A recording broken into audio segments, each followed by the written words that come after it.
Hi, everyone. Megan here from Romance by the Book with the lovely Marielle. Hello. And our guest this month is Sophie Jordan. Hello.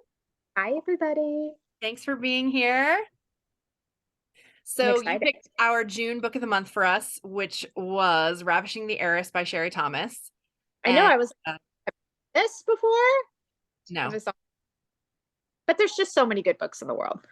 But this was a book that, like, I was scared to read because I was like, this book seems like danger.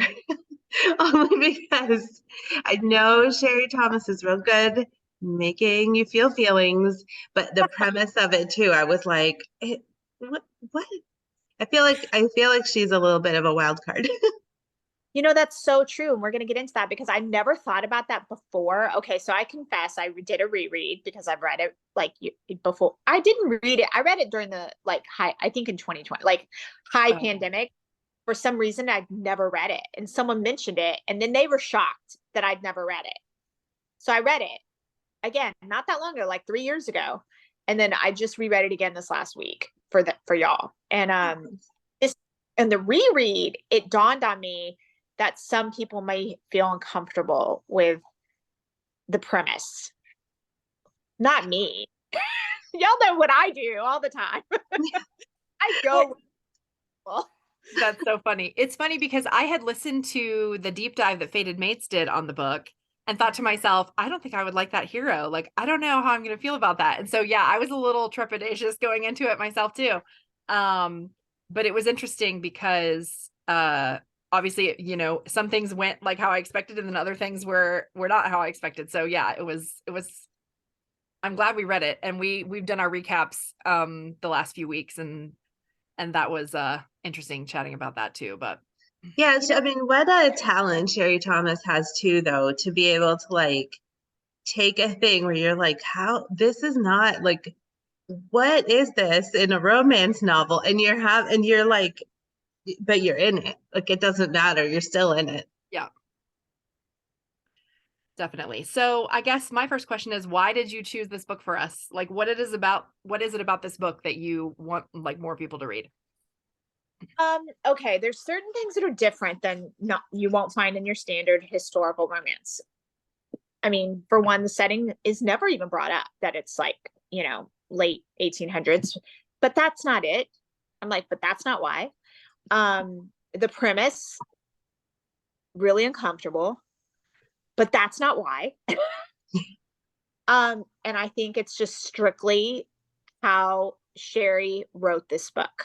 Like she crafted a book that was a slow burn, which I'm not always a fan of a slow burn. Mhm. It just depends how it's done.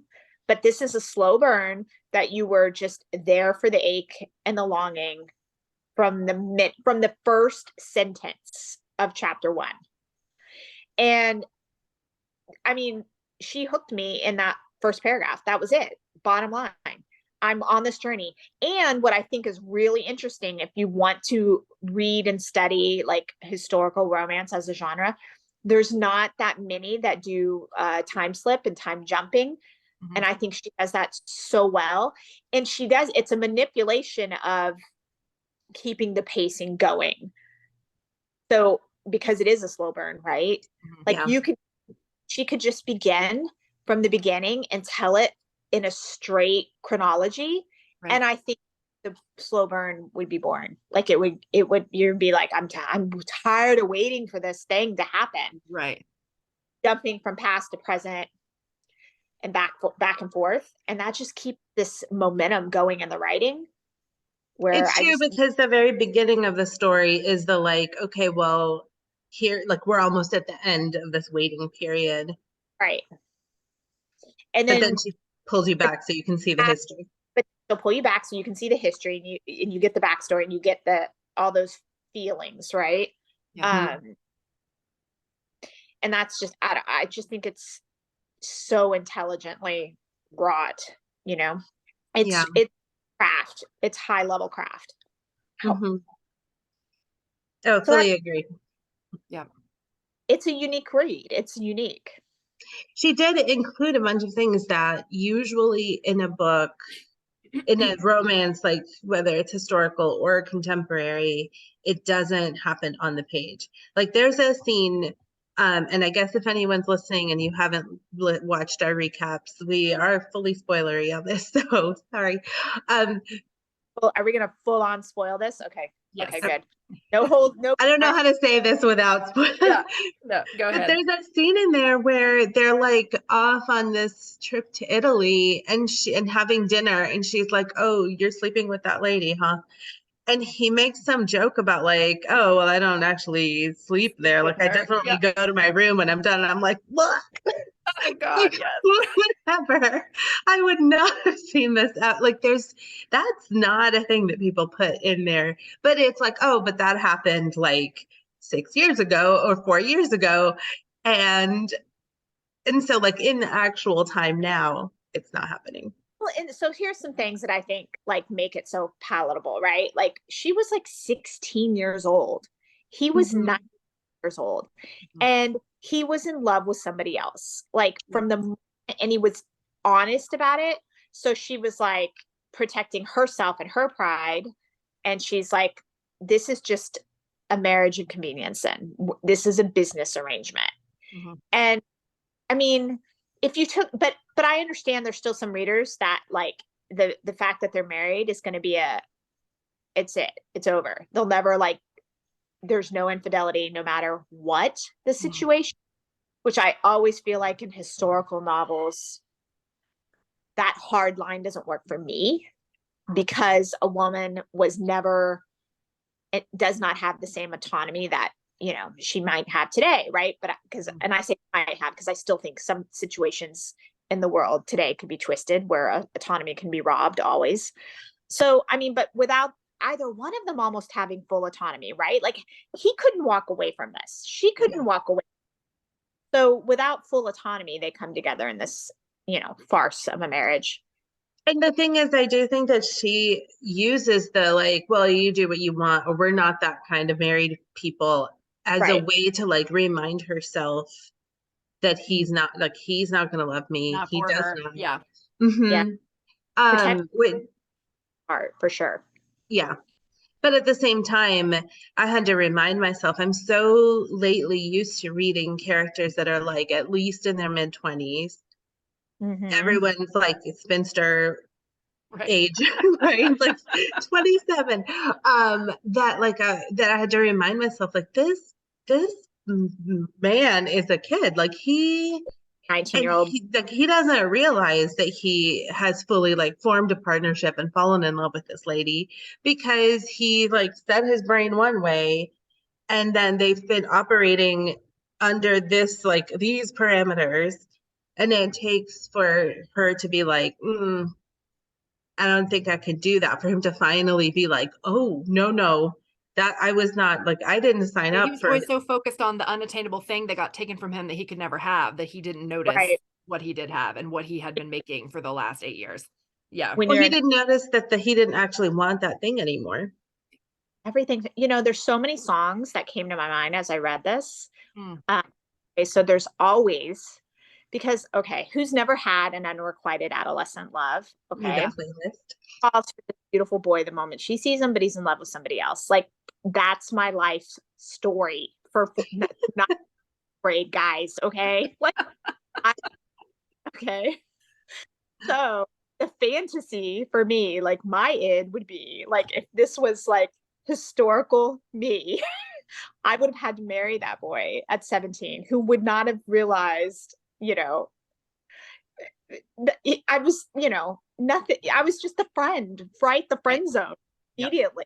He's in love with somebody else. It's like Vanessa Williams, Save the Best for Last. Yeah.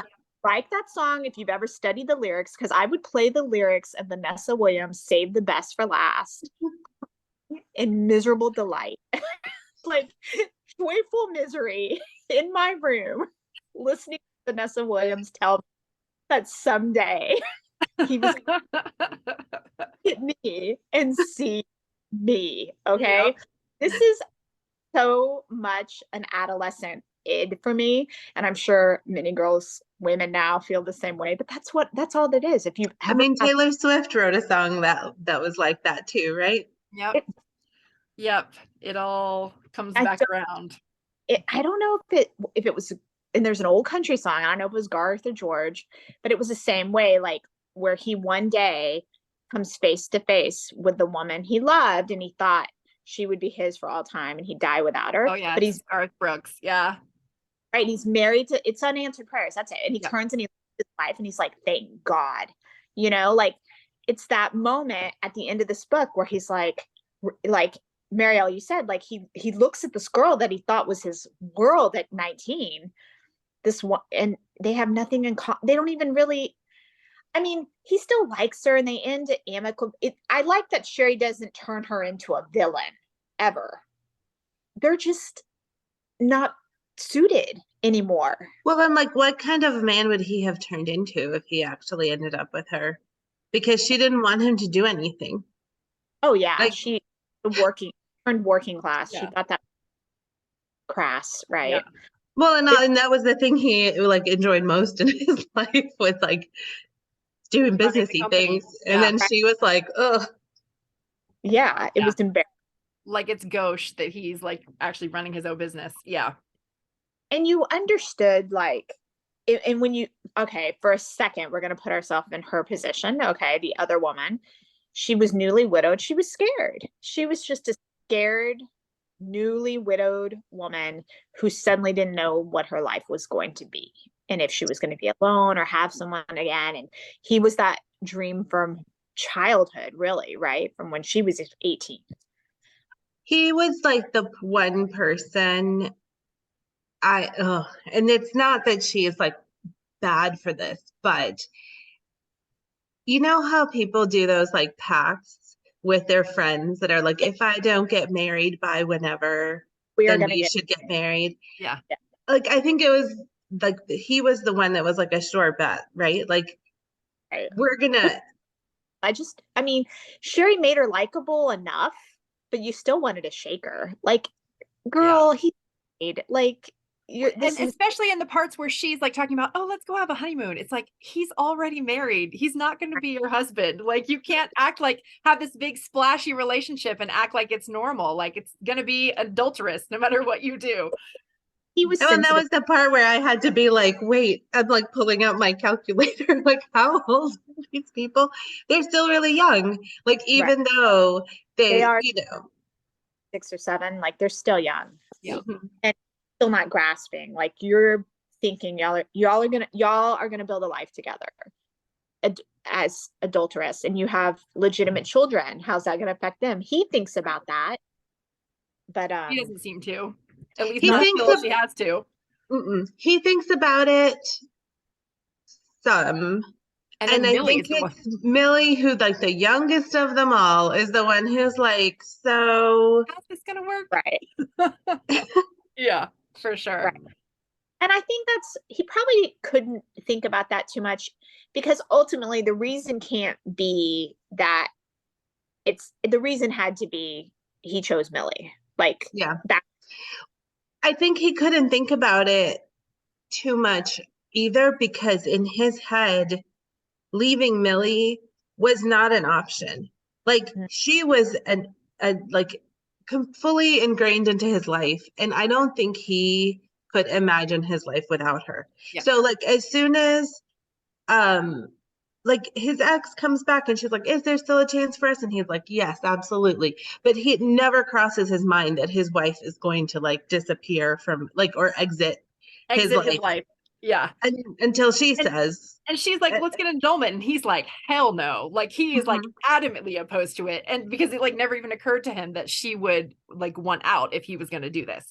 Yeah. Ugh. Well, I mean, there. Okay, so we have to be honest. What are your times where you were really frustrated and wanted to shake him? What are the moments? Because they were there where you're like, okay, dude, there were a couple times I wrote in my notes where he was talking about not like coming through for Isabel and not like letting her down and not like honoring her feelings. And I was like, she's not your wife. Like I was so mad. Letting Isabel down because he's promised and told her, yes, we can do this. And that's frustrating to me. But when I come around full circle, when when his wife actually admits, I love you, right? They consummate the marriage. I love you. I've always loved you. I've always wanted to be with you. He's like, he really had no idea. Like he thought she, as much, if not more, she was on board for that. She wanted to exit this relationship eventually. Yep. They gave themselves whatever, 8 years. What was the pact? 8 years. Yeah. 8 years. Yeah. Yeah. So I think he also, like, so she, in protecting herself, never let him see her feel. Like in the beginning, that scene where she, like, well, it's the very beginning, and he tells her that, you know, Isabel's back, and she's like, uh-huh. And he's like, oh, how weird. She didn't, like, she only ever serves herself the amount of food that she usually eats. And here she's got leftovers. And then he tastes it, and he's like, oh my goodness. Oversalted eggs. She oversalted her food. Yes. And he does not think like she must have been upset, or she like he is like, oh, I need to talk to her. It can't be healthy to eat this much salt. And I'm like, what? You know, when 7. Like he's still young. No, but they're trying to like it's such a weird, like, you know, she needs to be okay. We're gonna take care of like that. This is not good. But then so like he notices all these like little details about her, but not this like huge thing that every person in his family is like, yeah, she's in love with you. What's wrong with you? Like, duh, bro. It is true. You're 100% right, but I think it's still very human nature. Like, oh yeah.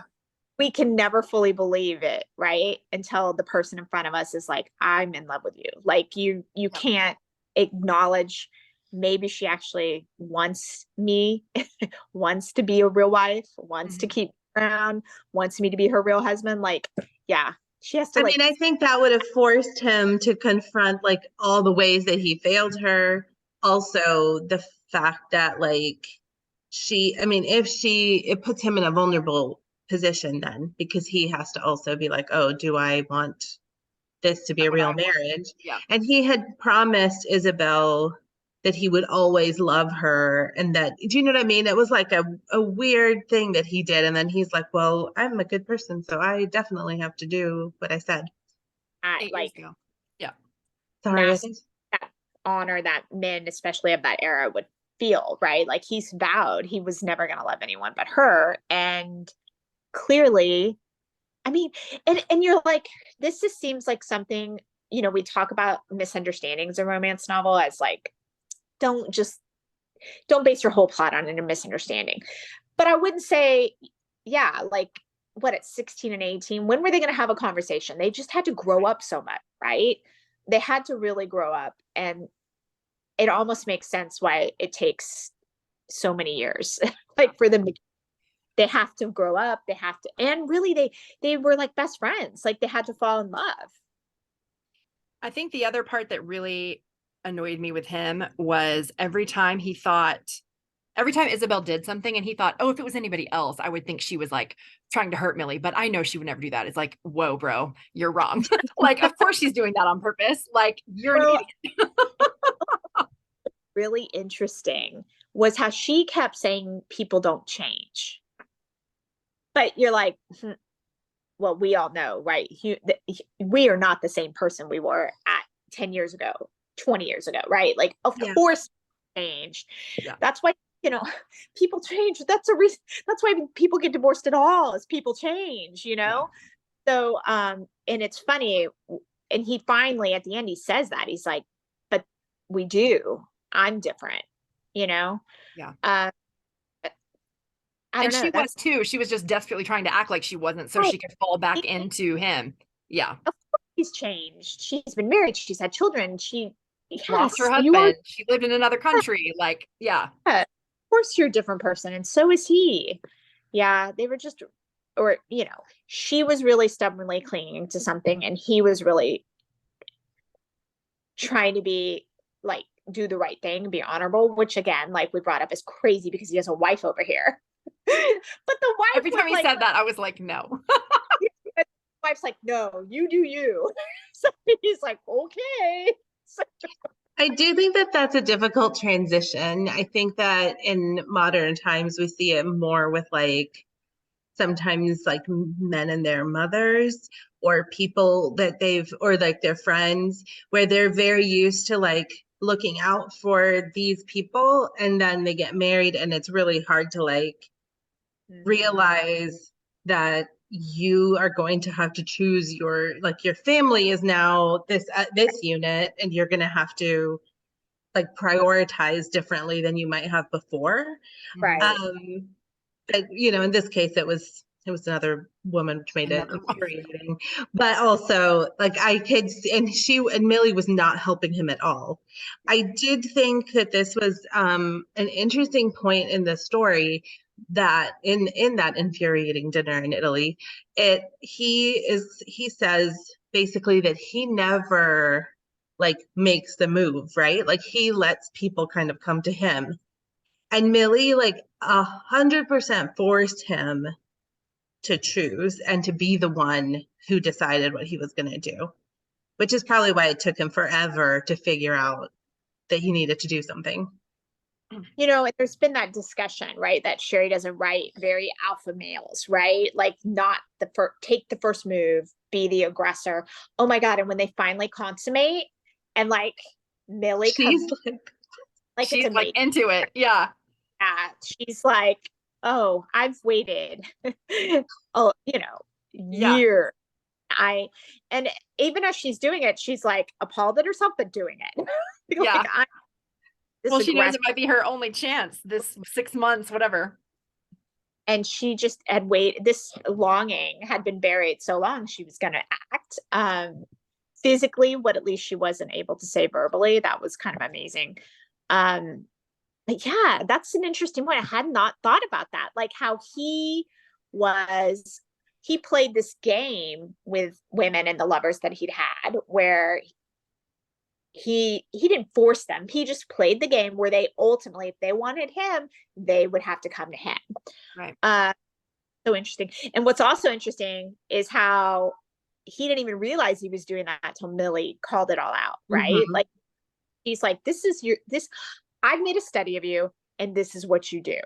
Mm-hmm. And now that you're seeing that, you're like, Millie, then why didn't you like cross that line sooner with him? If that's that she couldn't let herself do that. Yeah. Because she thought The thing that was interesting too is that he says that Isabel also like just one day was like, you love me and you're gonna love me the best out of everyone. And he's like, okay. Okay, now don't like Isabel.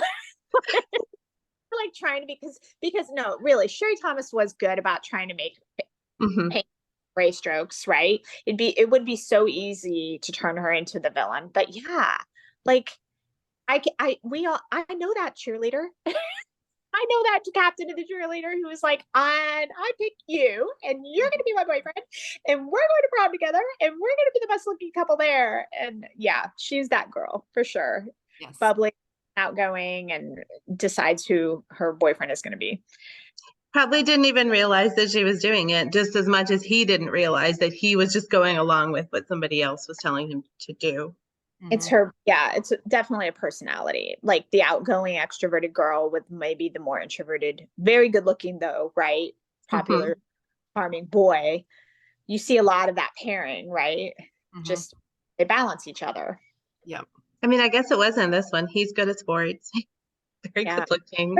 But what you're looking for, then what you have is Millie and Fitz, and they're both like kind of laid back, chill people where neither one's going to make the first move. Then except Millie makes the moves like when it comes to business things or whatever, but I think I got the impression of her from the very beginning of the book and every like backstory thing that we got of her, that she like any instinct that she had to like go get what she wanted was like taken out of her systematically by society and her family.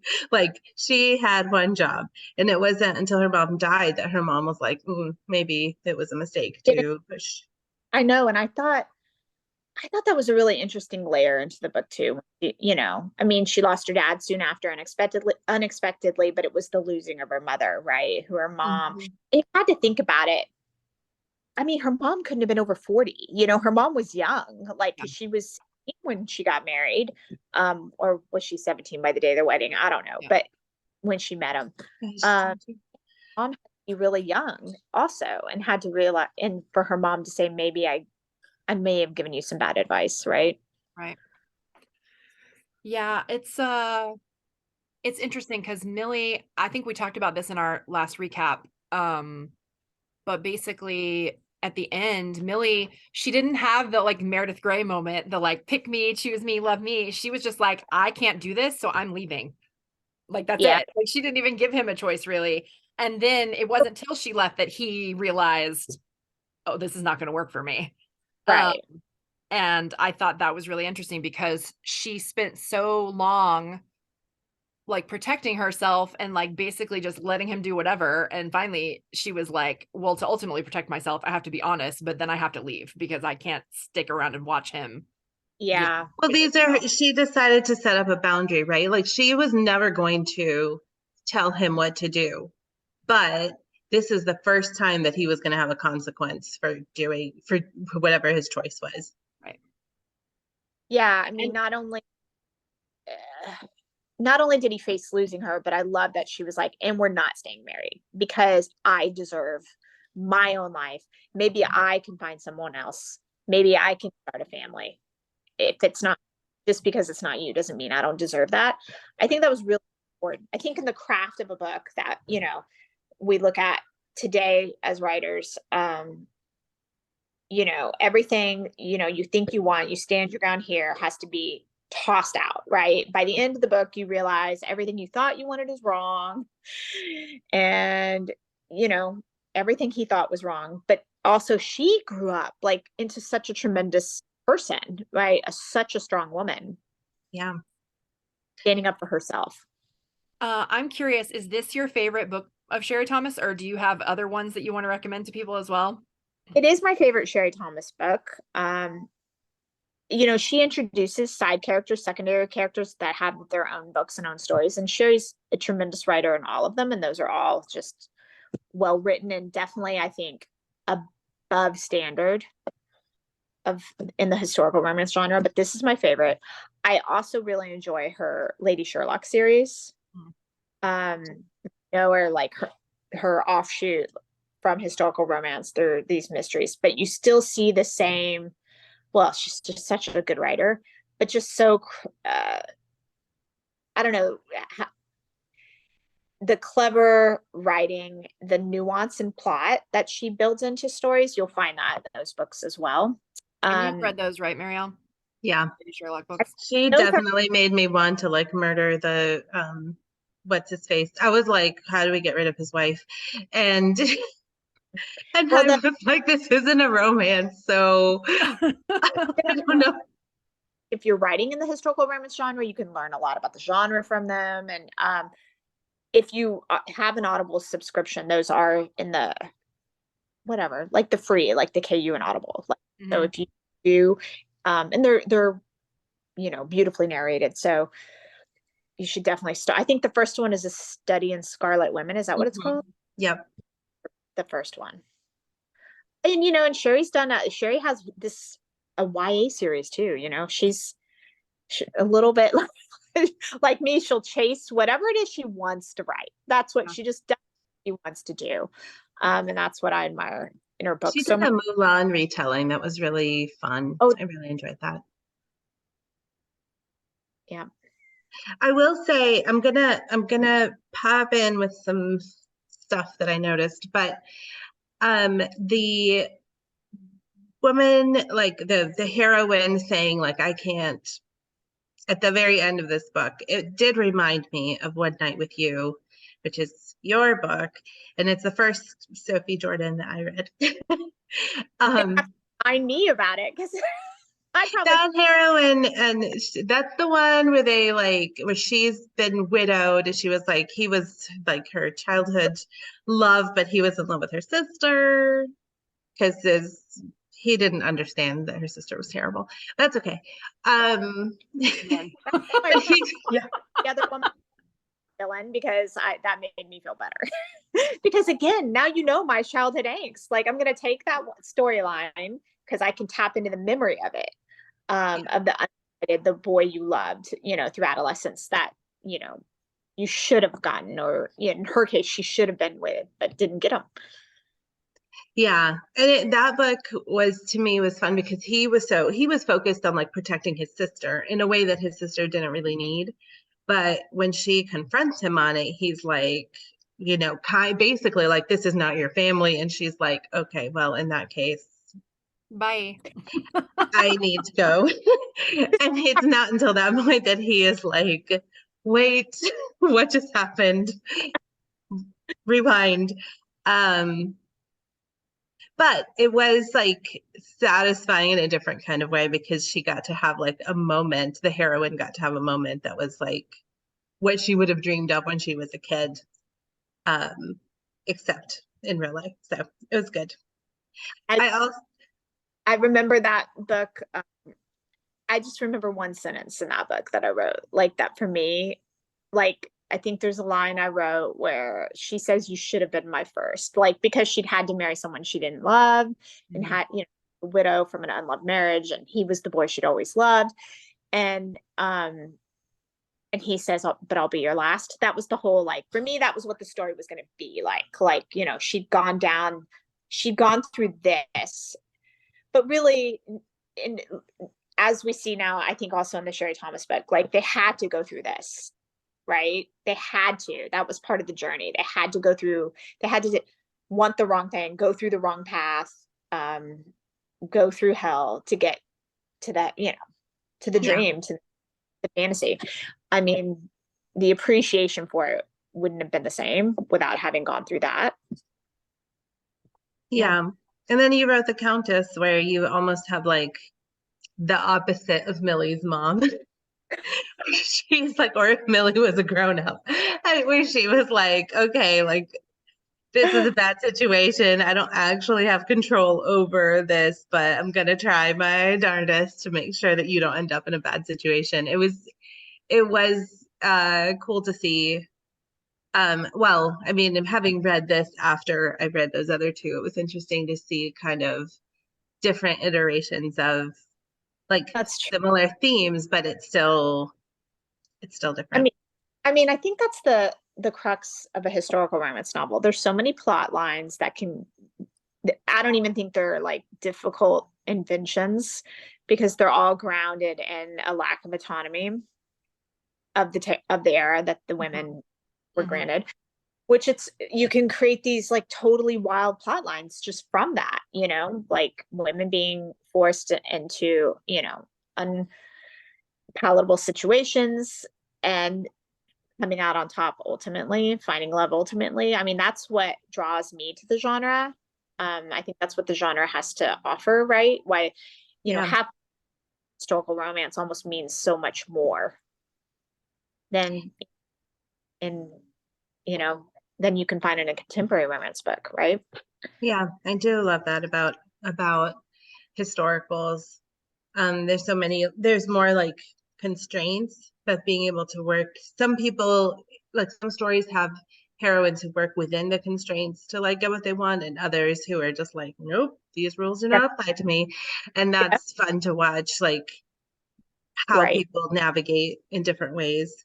Did you ever read a book by Kathy Maxwell called The Earl Claims His Wife? I've read Kathy Maxwell, and the titles are a blur, so maybe I'll recognize. Is it more current? No, it's old. I can show you. This is I grew up reading, so that's why I was like, could it be one of the early? I don't know if you can see it because of my blue dress, blue writing. It's that book is also like a heroine. It's like a marriage of convenience where the hero like was in love with somebody else. When they got married, he goes off to war, comes back, and it's like a whole mess. Like she's just like, oh, we're not even at the beginning of the book. She has like some Spanish like horse trainer who's in love with her, and she's like, you know what? I think maybe this is where I want to go.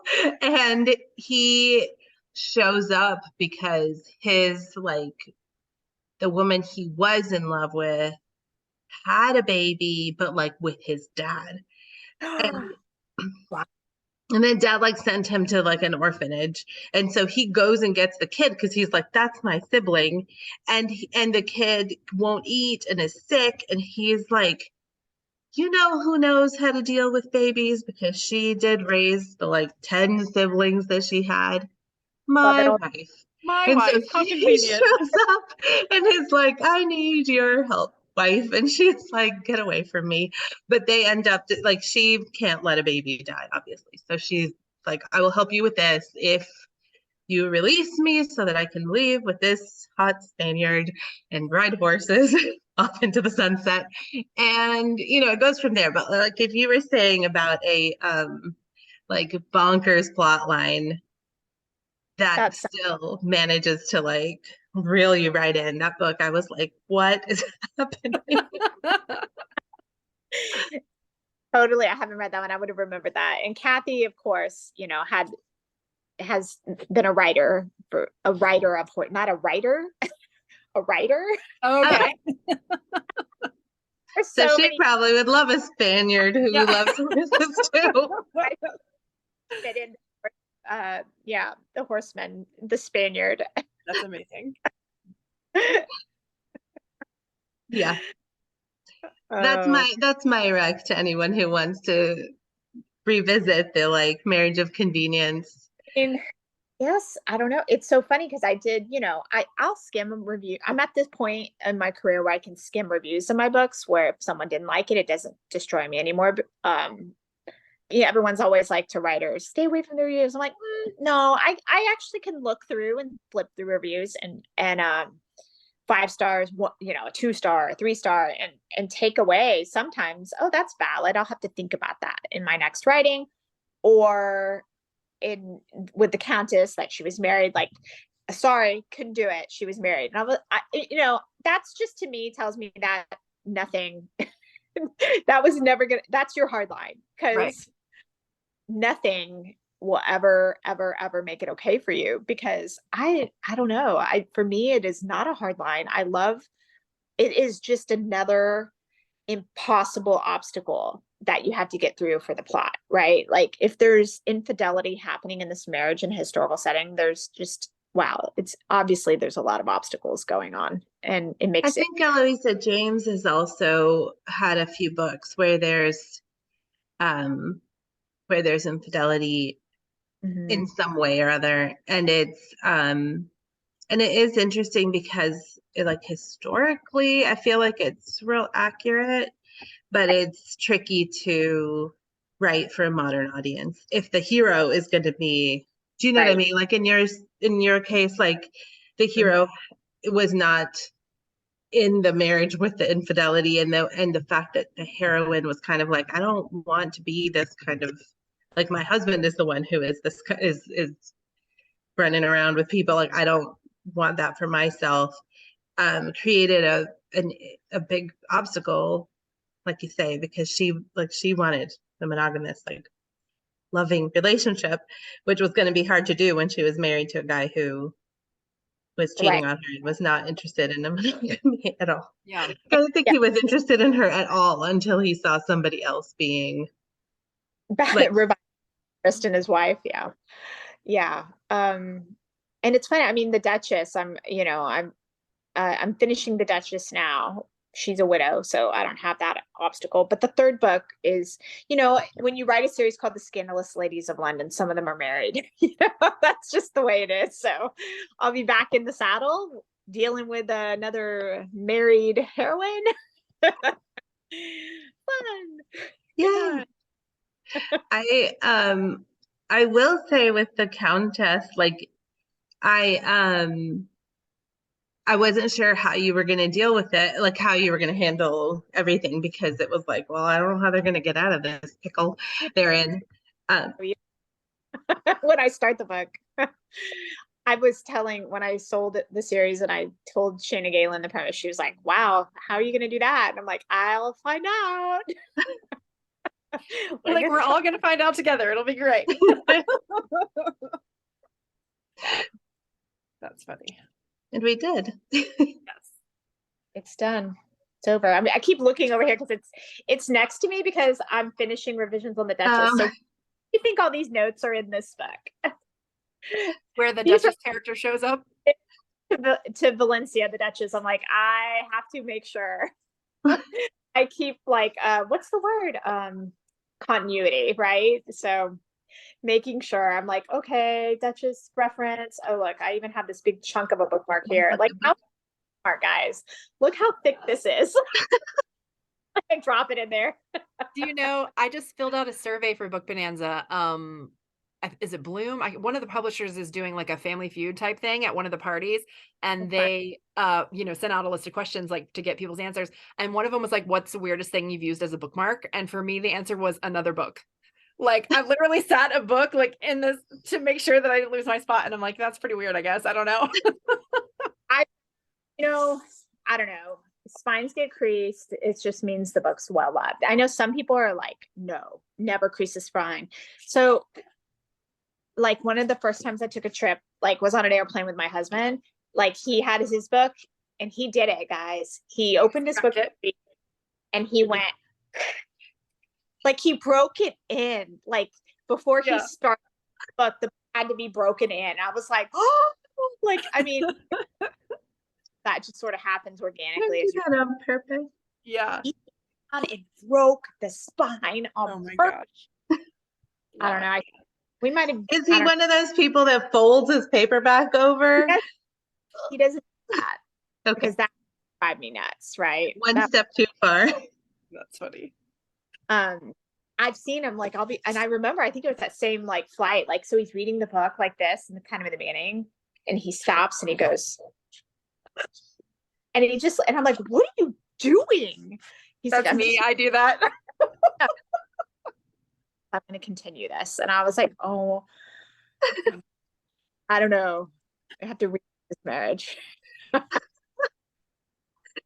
mostly do it if I am going to DNF a book.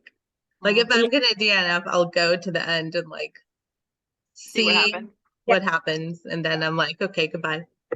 You're sometimes a committed reader that way. I mean, I've done a book where, I mean, maybe I'm like, okay, I don't think I'm going to finish it, but I want to, like, I've done the quick read, like skim through the, yeah, I've done that. I think I usually end up doing it when I'm in a situation where I have way too much book left to read and it's already 3 a.m. and I'm like, I can't go to sleep until I know what happens. And so I'll like flip a little bit and be like, okay. And then it's like, and then I'm like, okay. And then I can go to sleep and then I can just like finish it the next day. But yeah, everybody gives me a hard time about it. I'm like, And with the movie, the same way, I'm like, okay, I'm stopping this movie because it's 2 a.m. and I'm at 60%. Like, first of all, I should have never started it, right? 30 or whatever, but I did. But yeah. Funny. I just fall asleep on movies. I can't. My poor husband, when we first got married, he would like sometimes he would just sit on the couch and I would like cuddle up in the corner and he would be like, are you awake? Like, I'm awake-ish. No, I always lie. He's like, are you asleep up there? Nope, I'm not. Full hour episode of a show I'm really into, but I fell asleep. Yeah. Mm-hmm. Yeah, my husband always thinks it's weird when he's like, I don't understand. You just fall asleep when you're in the middle of something. Like I don't get that. And I'm like, I mean, maybe probably I shouldn't have let you start it. I should have just gone to bed, but instead we started it and now I'm asleep. I don't know what to tell you. Oh, well, I hope we did, Sherry. I don't know if Sherry watches this. Sherry, Thomas, you are amazing. You can write the hell out. Yes. You made me feel all my feelings. That's for sure. Yeah. Yes. I mean, it's different. Like we all know I'm behind a story of quote, they're already married, but wow, they're already married and he was I mean, it was complicated, right? Like that was a complicated test your boundaries for sure. Mm-hmm. And I Well, do. I thank you recommend. for testing our boundaries, Sophie and Sherry. There was a writer who recently reached out to me. JL, she wrote the Little Mermaid retelling that's out. That's like blowing up. And she's writing a YA fantasy, I believe she has coming out that looks amazing. But she was like, "Hey, she's like, I read The Countess," and she did a story. I was like, "Oh my God," when another author like shouts out your book, it's always still like, I'm fangirling over her, and she shouted out my book. And then we started messaging each other, and she's like, "Can you recommend another historical romance for me?" And I said, "Have you read Sherry Thomas's Ravishing?" She has not read that many, but now she's going through Clapus and like all of them, guys. But she read Ravishing the Heiress. Like, she loved it. She was like, "Okay, that's my go-to recommend for sure." It's a good book. It's and it's also like an unusual Yeah, romance, like historical romance. I think that's why, like I said, I read it for the first time in 2020. I dove into it in the pandemic. And for me, it sort of revived my interest a little bit in the genre. When I've been reading it since the 90s, right? I started with all the old schools that, we're familiar with. I started with Kathleen Woodiwiss and, read all the old and Johanna Lindsay's and then all the newer authors, and then all the authors I've come up with. I had missed that one. I just had missed it. Mm-hmm. And for me, it just woke me back up. Like, this is such a great book, but it also shows that you can do something different in an existing genre. Because I think, like I said, the time era was a little different. The plot, I felt like it was boundary pushing. And the interesting way she told the story through the time skips was just was really inspiring to me as an author. Yeah, I do think it opens up the possibilities when you read something that's, where an author really has pushed the boundaries and like done a book that still fits within the genre, but does a lot of things that people don't usually do. Exactly. I mean, for me, it helped me at a time, right? The pandemic was a dark time. You're writing home alone, not going out in the world, no writers' conferences, no book events, no writing retreats. Like, I needed it so much. So thank you, Sherry Thomas. I guess I did it at the right time, Yeah. Could have found it when everyone everyone waiting for you. Yes. I found it. Well, thank you, Sophie, for doing this. We appreciate it so much. It was fun. Yeah, it was fun. You for me. And so tell everybody what your next book coming out is and when that's going to be. Okay. So, I've flashed up the Countess is already out, and in October I have The Duke Starts a Scandal out, which is like my favorite. Really, it's just got to be. It's hard to always say it's my favorite cover because I've been blessed with so many great covers. But I was inspired by the Johnny Flynn movie poster of Cordelia, which is not a romance, but it looks it in the movie poster. Mm-hmm. And it's a suspense, like a thriller. But I sent the movie poster to the team at Avon, and I was like, can we do something similar to this, where she has him backed up against the wall, feels very like, female forward and very empowered. And so that's the cover. Y'all have to pull it up if y'all haven't seen The Duke Starts a Scandal. So that comes in October. And it's fun. It's my governess. My heroine's the governess. He's the new Duke who just arrived. And that's kind of this series. They've been looking for this Duke for the whole series. They have been, right, the Duke hunt. And he is finally the real Duke that has been found. And he comes with a very checkered past. So that will come out in the book. I think it's already up like on NetGalley and Edelweiss, because I hopped over on Goodreads and I saw a few reviews were already up and they were really promising. Because like I said, I'm not afraid of reading reviews, and I'm like, oh yay, I think that people are like really digging it so far. Here, I don't know if this will work, but oh yeah, it's so good. It is. And if you see him, he has a little air of a Henry Cavill to him, a little bit. I see that. I totally can see that. I love the burst. I love the light coming in from like behind the window, Mhm.